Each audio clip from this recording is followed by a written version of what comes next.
मराठवाड्याचा पाणी प्रश्न पेटला असून शेतकऱ्यांना याचा सगळ्यात जास्त त्रास भोगावा लागतोय।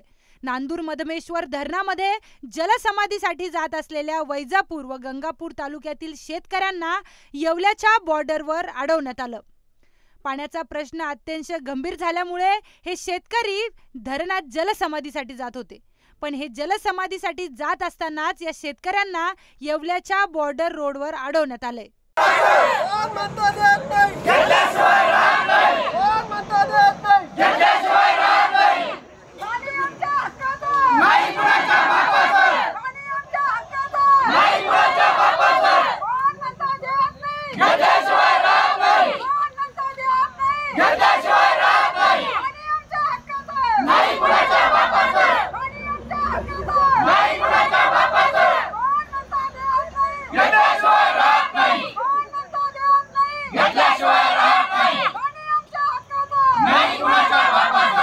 Bureau report, Sudarshan Marathi, Marathwada.